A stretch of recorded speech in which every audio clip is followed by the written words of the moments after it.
علی اس کریم کا نام ہے دوستو. آج کی رات ذرا کوئی زینب کے دل سے پوچھے, آج کی رات کوئی بی بی زینب بی بی ام کلثوم کے دل سے پوچھے. آج کی رات خاموش رونے کی رات نہیں, آہستہ رونے کی رات نہیں. جب تم فرش عزا پہ آئے ہو تو سوکھی آنکھوں سے واپس نہیں جانا. آج وہ کریم امام کہ جس کے سہارے آج ہم زندہ ہیں, جس کی محبت ایمان ہے, جس سے بغض کفر و نفاق ہے, وہ علی جو اتنا کریم تھا, اتنا کریم. جب مولا کوفے میں رہتے تھے, کتنا کریم ہے میرا مولا. راتوں کی تاریکی میں, راتوں کے اندھیرے میں علی پیٹھ پہ روٹیوں کا انبار ڈال کے یتیموں اور بیواؤں کی زنجیریں ہلاتا تھا علی, اور کہتا تھا بچوں دروازہ کھولو, میں تمہارے لیے سامان غذا لایا ہوں. مولا آباد رکھے, آپ کی آوازیں بلند ہو گئی. آج تکلف سے رونے کی رات نہیں. یہ سوچ لو کہ وہ علی کی مصیبت کی رات ہے. آج کی رات کوئی حسنین کے دل سے پوچھے. کوفے میں رات کے اندھیرے میں, مولا کی جب دور خلافت تھی, رات کے اندھیرے میں خنبر کو لے کر امام علی آٹے کو لے کر چلے, یتیم اور بیواؤں کی زنجیریں ہلا رہا تھا. علی اس آٹے کو لے کر خنبر کے ساتھ ایک بیوہ کے گھر پہنچے. جب باہر جا کے دروازے پہ ٹھہرے تو اندر سے یتیم بچوں کے رونے کی آواز آ رہی تھی. وہ بچے بھوک سے رو رہے تھے, اور ان بچوں کی ماں کہہ رہی تھی کہ بچوں میں کیا کروں, میں مجبور ہوں, تمہارا باپ نہیں ہے. بچوں ایک روٹی بھی نہیں ہے کہ میں تمہاری بھوک کو ختم کر سکوں. اس کے بعد اس کا ایک جملہ تھا کہ بچوں جب صبح ہوگی تو میں کچھ روٹی کا انتظام کروں گی. چھوٹے چھوٹے بچے تڑپ کے بھوک سے رو رہے. وہ کہتی ہے کہ بچوں صبح ہوگی تو میں روٹی کا انتظام کروں گی. کیا معلوم اس وقت خلیفہ جو ہے وہ تو اپنے گھر میں آرام سے سو رہا ہوگا, اس کو کیا معلوم میرے بچے, یتیم بچے کتنے بھوکے ہیں. جیسے ہی اس کا زبان سے یہ جملہ نکلا کہ خلیفہ تو گھر میں سو رہا ہوگا, علی اس کے دروازے کے باہر ہے. امام علی نے آسمان کی طرف دیکھا اور کہا پروردگار تو گواہ رہنا, علی اپنے بستر پہ نہیں ہے. دروازے کو نوک کیا, اندر سے بیوہ کی آواز آئی کہ کون ہے؟ تو خنبر نے کہا کہ میں آٹا لے کر آیا ہوں خلیفہ کے پاس سے. تو اس نے کہا کہ تم آٹا لائے ہو تو اب یہ آٹا لے کر روٹی کون بنائے گا, اور یہ میرے بچے جو بھوک سے رو رہے ہیں ان کو دیکھے گا کون؟ تو علی نے کہا تو گھبرا مت, میں دیکھوں گا. عزیزو اندر علی آتے ہیں, یتیم بچوں کے ساتھ بیٹھتے ہیں, ان کے سر پہ ہاتھ پھیرتے ہیں. ارے کتنے خوش نصیب بچے تھے وہ کہ جن کے سر پہ علی کا ہاتھ تھا. جب وہ روٹی بنا کے لائی تو علی نے ایک ایک روٹ نوالا, ایک ایک بچے کو کھلایا. جب بچے کھا چکے تو علی اٹھ کے جانے لگے. پڑوس کی ایک عورت تھی, وہ فوراً آئی اور آ کر اس عورت سے پوچھا کہ تم جانتی ہو کہ یہ کون تھا؟ اس نے کہا نہیں, حاکم کے پاس سے آیا تھا.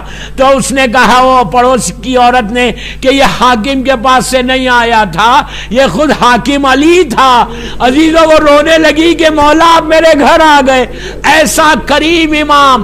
آج آپ نے افطار میں ماشاءاللہ یہاں کے سفرے پہ اتنی نعمتیں تھیں, آپ نے اتنی شان سے یہاں پہ افطاری کی, لیکن آج علی کی ظاہری زندگی کی یہ وہ افطاری ہے کہ رمضان میں امام علی ہر دن ایک ایک اپنی اولاد کے پاس جاتے تھے.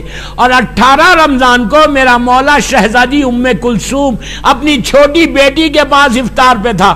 آپ سوچو کہ بیٹی کا کتنا بڑا دل تھا. بیٹی سوچ رہی تھی آج میرا بابا, میرا شفیق بابا میرے پاس افطاری پہ آئے گا.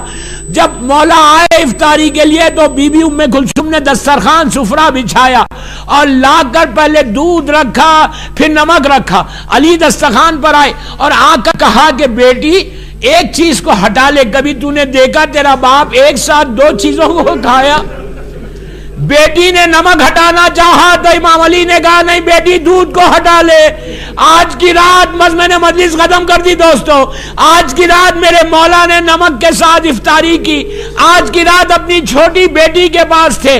بے شہزادی ام کلثوم کہتی ہیں کہ جب آدھی رات گزر گئی تو بار بار امام جو ہے صحن میں آتے اور آسمان کی طرف دیکھتے اور دیکھ کے کہتے انا للہ و انا الیہ راجعون. ابھی بالکل نماز نماز کو کافی وقت تھا، علی نے دوش پہ ردا ڈالی اور گھر سے جب چلنے لگے تو بی بی ام کلثوم نے مرغابیوں کو پالا تھا، مرغابیاں جو آئی اور علی کے پیروں کے اطراف اپنی زبان میں کچھ کہنے لگی، شاید مرغابیاں بھی یہ کہہ رہی ہوں گی کہ مولا آج آپ مسجد کو نہ جائیں، مولا آج مسجد میں نہ جائیں مولا۔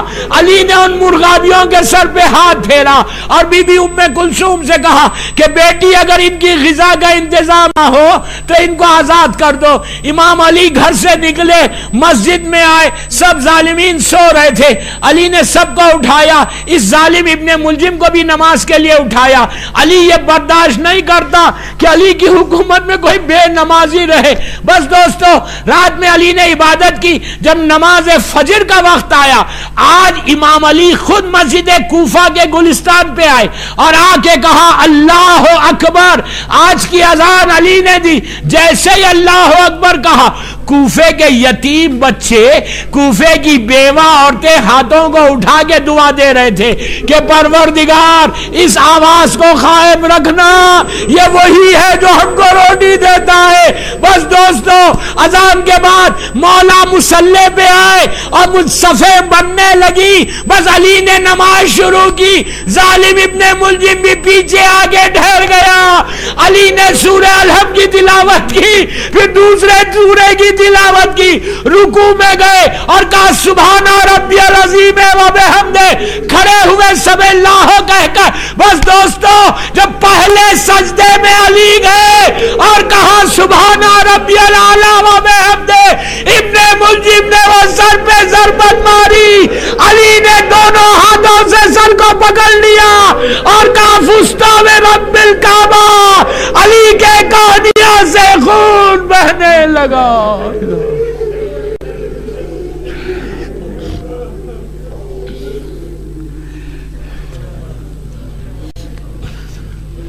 پروردگار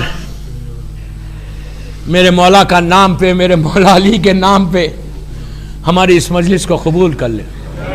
سب مل کے آمین بولو۔ پروردگار میرے مظلوم مولا علی کے نام پہ ہمارے گناہ کبیرہ صغیرہ کو معاف کر دے۔